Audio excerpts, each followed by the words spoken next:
नमस्कार. संघर्ष वृत्तवाहिनीमध्ये आपलं स्वागत. घेऊया ठाणे आणि आसपासच्या परिसरामधील घडणाऱ्या महत्त्वाच्या घडामोडींचा आढावा. राज्यात काही भागात पेट्रोल पंप सुरळीत नसल्याचे दावे केले जात असताना ठाणे शहरात पंपावरती पेट्रोल पुरेसे असून तुटवडा नसल्याची माहिती पेट्रोल पंप मालकांनी दिलेली आहे. नागरिकांनी घाबरू नका असंही पेट्रोल पंप मालकांनी सांगितलंय. पंतप्रधान नरेंद्र मोदी यांनी काटकसरीचं आवाहन केलं आहे. त्यानंतर वाहन चालक वाहनांमध्ये पेट्रोल भरण्यासाठी मोठ्या प्रमाणामध्ये गर्दी करत आहेत. राज्यातील काही भागात पेट्रोल पंपावरती पेट्रोल नसल्याचे फलक बसवण्यात आलेले आहेत. ठाण्यात मात्र पेट्रोलचा तुटवडा नसल्याचा दावा पेट्रोल पंप मालकांनी केलेला आहे. ठाणे महानगरपालिका क्षेत्रात 15हून अधिक पेट्रोल पंप आहेत. पेट्रोल पंप तुटवड्याबाबत त्यांना विचारले असता ठाणे शहरातील पेट्रोल पंपावरती कोणताही तुटवडा नसल्याची माहिती त्यांनी दिलेली आहे. ठाणे शहरातील पंपावरती पेट्रोल उपलब्ध होत असून नागरिकांनी घाबरू नये असं आवाहन पेट्रोल पंप मालकांनी केलं आहे. ठाणे महानगरपालिकेचे मालमत्ता कर म्हणजेच प्रॉपर्टी टॅक्स भरण्याचे आवाहन. सन 2022-23 या आर्थिक वर्षाचे मालमत्ता कराचे म्हणजेच प्रॉपर्टी टॅक्सचे बिल ठाणेकर करदात्यांना महापालिकेमार्फत आर्थिक वर्षाच्या सुरुवातीस म्हणजेच माहे एप्रिल 2022 मध्ये देण्यात आलेले आहे. तथापि अद्यापही काही करदात्यांनी मालमत्ता कर महापालिकेकडे जमा केलेला नाही. सध्या आर्थिक वर्षाचा अंतिम टप्पा सुरू झाला आहे. मालमत्ता कर वसुलीसाठी महापालिकेतर्फे कडक कारवाई हाती घेण्यात आली आहे. या अंतर्गत जंगम मालमत्ता, टीव्ही, फ्रीज, वाहन व इतर जप्त करणे तसेच स्थावर मालमत्ता वॉरंट बजावून जप्त करण्यात येत असून मालमत्तेचा जाहीर विक्रीद्वारे लिलाव करून कराची रक्कम वसूल करण्यात येत आहे. मालमत्तेस पाणी पुरवठा करण्यात येणारे नळ संयोजन खंडित करण्यात येत आहेत. त्याचप्रमाणे थकीत मालमत्ता करावर 2% व्याज आकारले जात असल्याने भरावयाची रक्कम वाढत आहे. आपला मालमत्ता कर propertytax.thanecity.gov.in या लिंकद्वारे तसंच गुगल पे, फोन पे, पेटीएम याद्वारे ऑनलाईन पद्धतीने करण्याची सुविधा उपलब्ध करून दिली आहे. शनिवार, रविवार व सार्वजनिक सुट्टीच्या दिवशी नागरिकांना मालमत्ता कर भरणे सोयीचे व्हावे याकरता महापालिकेचे मालमत्ता कर संलग्न कार्यालय या दिवशी कार्यान्वित ठेवण्यात आलेले आहे. तरी मालमत्ता कर वसुलीची अप्रिय कारवाई टाळण्याच्या दृष्टिकोनातून मालमत्ता कर भरून महापालिकेस सहकार्य करावे. धन्यवाद.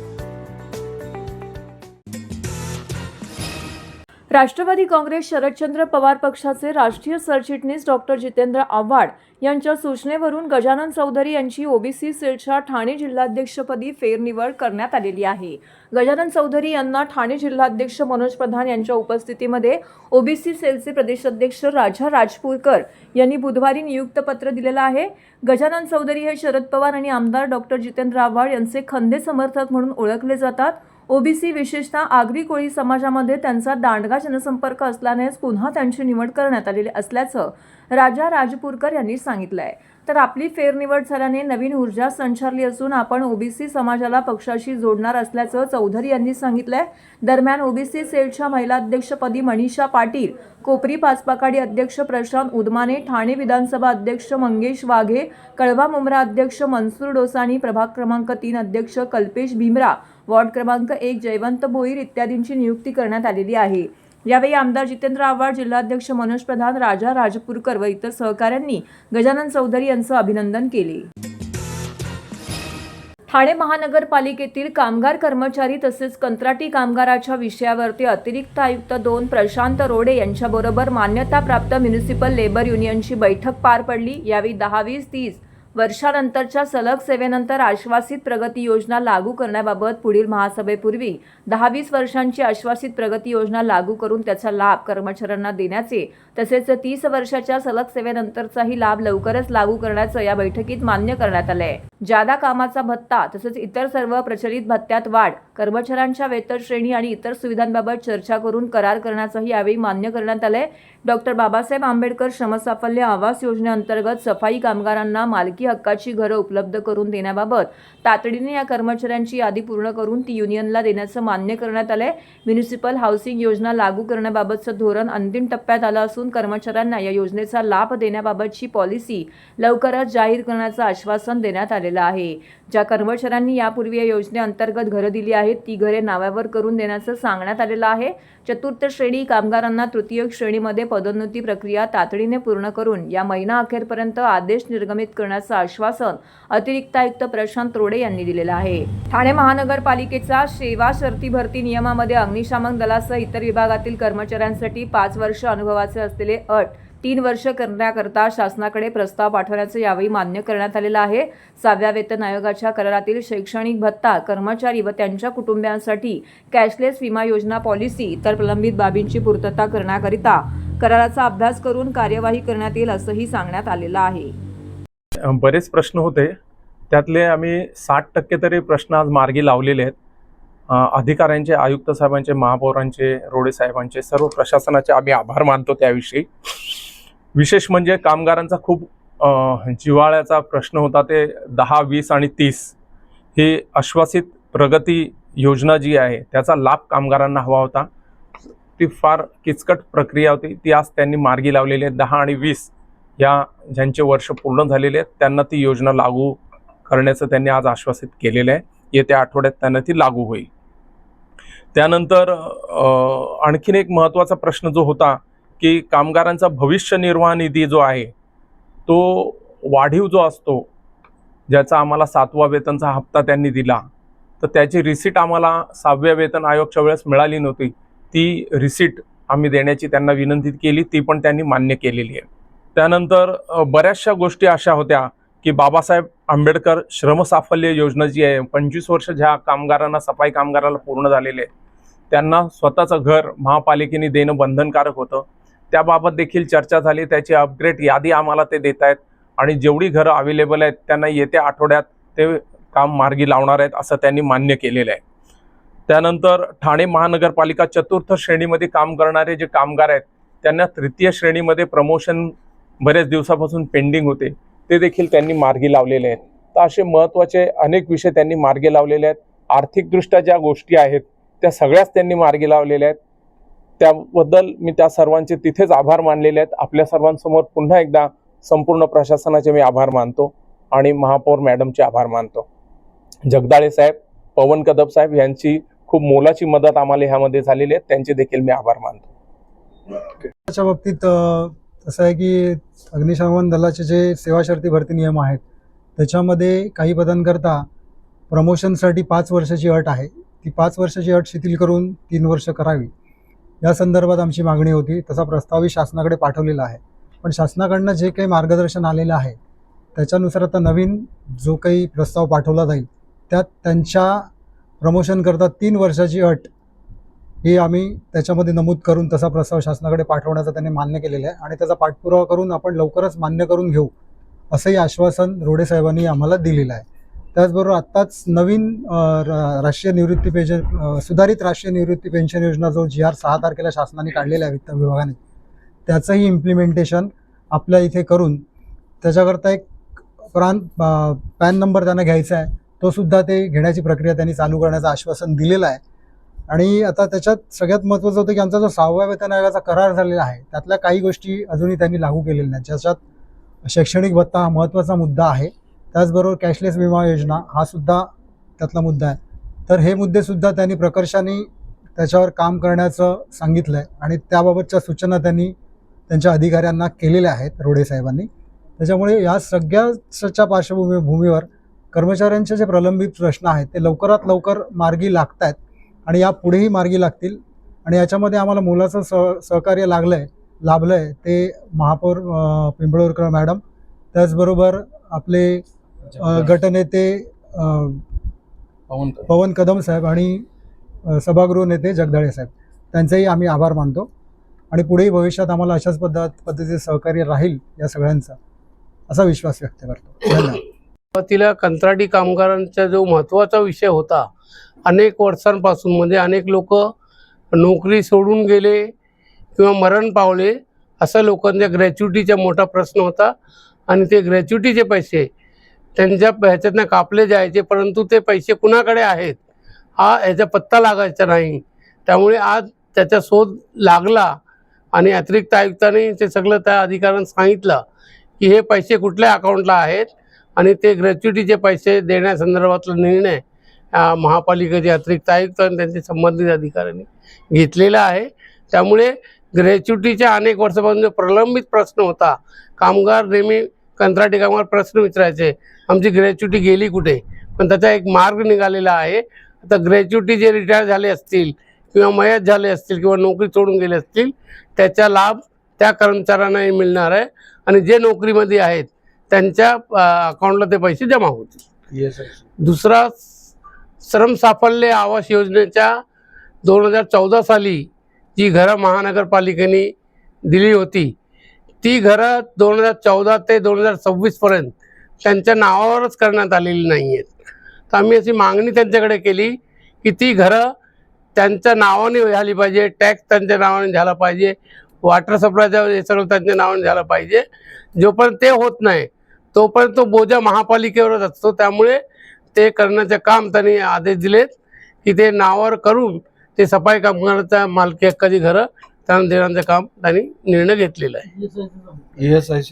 ESICचा मुद्दा त्यांनी आम्ही मांडला की बाबा आरोग्याच्या दृष्टिकोनात सफाई कामगार असतील किंवा हे जे काम करणं घाणीत काम करणारे जे कामगार आहेत त्यांना बरेचसे आजार लागलेले असतात, पण त्यांना आरोग्य सुविधा मिळत नाही. ESIC होती ती त्याची पगाराची मर्यादा झाल्यामुळे ते बंद झालेली आहे. त्यामुळे त्याच्यावर मार्ग काढण्यासाठी आम्ही त्यांना अनेक उपाय दिलेले आहेत. ट्रस्टचे जेवढे हॉस्पिटल आहेत, जेवढे भूखंडावर आपली महापालिकेची हॉस्पिटल झालेली आहेत त्यांच्याकडे जे राखीव कॉट असतात त्या हॉस्पिटलांमध्ये सर्व कंत्राटी कामगारांना त्याचा लाभ मिळावा अशी आम्ही त्यांच्याकडे मागणी केलेली आहे. तर ती मागणी त्यांनी मान्य केली आहे की ज्या ज्या असे ट्रस्टचे हॉस्पिटल आहेत त्या सर्व हॉस्पिटलला महापालिका पत्रव्यवहार करणार आणि ह्यांना जोपर्यंत ESICचा निर्णय होत नाही तोपर्यंत त्याचा आरोग्याचा लाभ त्यांना मिळेल. तलावांचे शहर म्हणून ओळख असलेल्या ठाण्यातील तलावांचं संवर्धन आणि सुशोभीकरणासाठी राज्य सरोवर संवर्धन या योजनेच्या माध्यमातून तलावांच्या सुशोभीकरणाची कामं करण्यात येणार आहेत. या पार्श्वभूमीवरती महापौर शर्मिला पिंपळकर यांनी पदाधिकारी आणि अधिकाऱ्यांसमवेत तलावाचा दौरा केला. या दौऱ्यादरम्यान तलाव परिसरात आवश्यक असलेली कामं करण्यासंदर्भात महापौरांनी प्रशासनास सूचना दिल्या आहेत.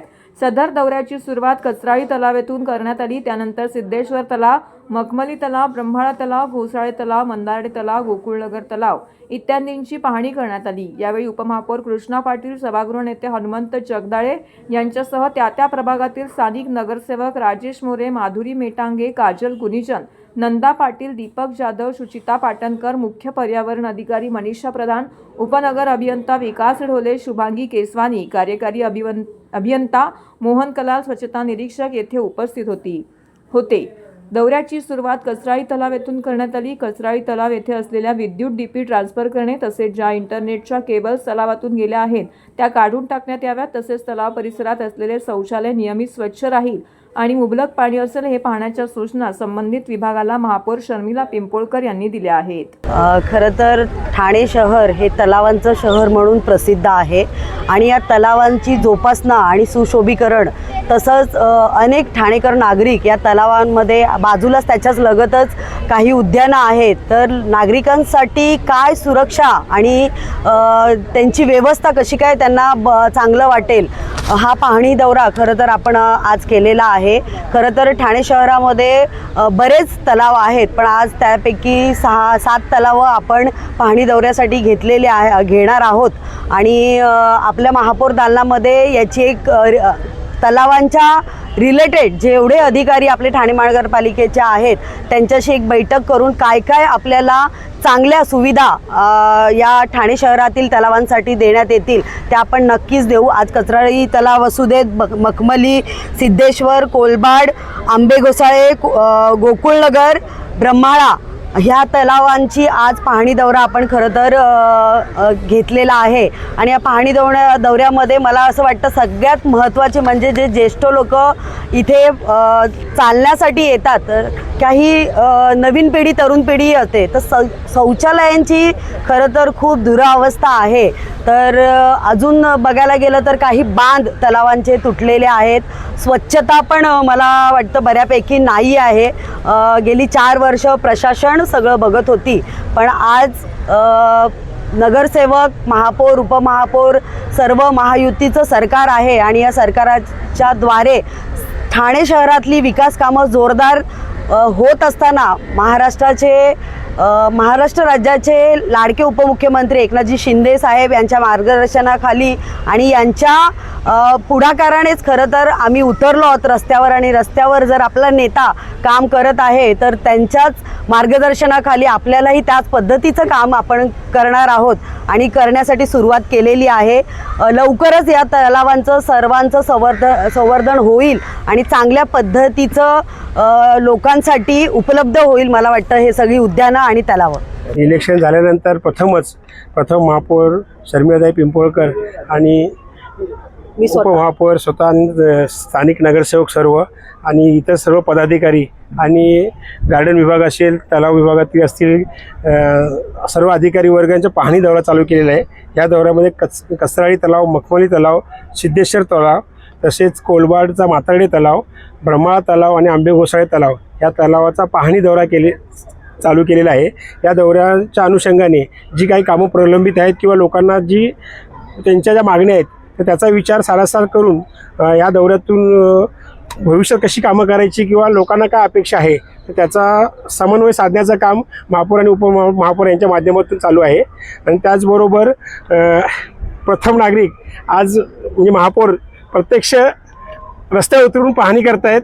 ते ठाणेकरांना जे काय इलेक्शनमध्ये आश्वासन दिलेलं आहे महायुती म्हणून ते उपमहापौर, महापौर म्हणून आम्ही दोघंही पार पाडायचा प्रयत्न करत आहोत. 2008 साली देण्यात आलेल्या रेल्वे भरतीच्या वेळी मनसेच्या वतीने करण्यात आलेल्या आंदोलनामध्ये कल्याण स्थानकामध्ये उत्तर भारतीय उमेदवारांना मारहाण करण्यात आली. या प्रकरणी सुनावणीसाठी ठाणे न्यायालयामध्ये मनसे प्रमुख राज ठाकरे उपस्थित होते. न्यायालयाच्या त्यांचा जबाब नोंदवण्यात आला. त्यावेळी त्यांनी घटनेच्या वेळी आपण नाशिक येथे होतो असं सांगून माझा या गुन्ह्याशी काही संबंध नसल्याचं सांगितलंय. 2008 साली रेल्वे भरती दरम्यान कल्याण स्थानकावरती उत्तर भारतीय उमेदवारांना मनसे कार्यकर्त्यांनी मारहाण करत रेल्वेचं देखील मोठं नुकसान केलं होतं. मराठी तरुणांच्या नोकऱ्या परप्रांतीयांनी हिरावल्या असा आरोप करत राज ठाकरे यांनी आणि मनसे कार्यकर्त्यांनी परप्रांतीयांना या आंदोलनामध्ये लक्ष केलं होतं. तसेच आंदोलनामध्ये हिंसाचाराला प्रोत्साहन दिलं असंही आरोपही त्यामध्ये करण्यात आलेले आहेत. या हल्ल्यांच्या प्रकरणात मनसे अध्यक्ष राज ठाकरे यांच्यावरती गुन्हा दाखल झाला होता. राज ठाकरेंसह 7 जणांवरती गुन्हा दाखल झाला होता. या प्रकरणी न्यायालयामध्ये आज सुनावणी झाली. न्यायालयामध्ये 2008 साली रेल्वे भरती आंदोलन प्रकरणामध्ये राज ठाकरे सोडून इतर कार्यकर्त्यांवरती जे आरोप आहेत त्याबद्दल न्यायाधीशांकडून जबाब वाचून दाखवण्यात आलाय. उत्तर भारतीय परीक्षार्थींनी मनसे कार्यकर्त्यांनी लाठीकाठ्यांनी मारहाण केली. या मारहाणीमध्ये परीक्षार्थींना मार लागला, ते जखमी झाले होते असा जबाब वाचून दाखवण्यात आला. त्यानंतर साक्षीदारांचे जबाब वाचून दाखवण्यात आलेले आहेत. न्यायालयाने सुनावणीची 18 मे ही पुढची तारीख दिली असून राज ठाकरेंना हजर राहण्याची गरज नसल्याचंही त्यांनी वकील विजय नांगरे यांच्याकडून सांगण्यात आलेलं आहे. प्रमाणे स्टेटमेंट रेकॉर्ड करण्यासाठी प्रक्रिया होती. त्या अनुषंगाने राजसाहेब आणि बाकीचे पण पक्षकार जे होते त्यांच्या सर्वांच्या जबानी घेतण्यात आल्या. जबानी रेकॉर्ड झाल्यानंतर प्रक्रिया ती संपवली. आता जी नेक्स्ट स्टेप आहे ते final arguments from the prosecution and defence साईडने होणार. 7+1 8 जण होते लोक.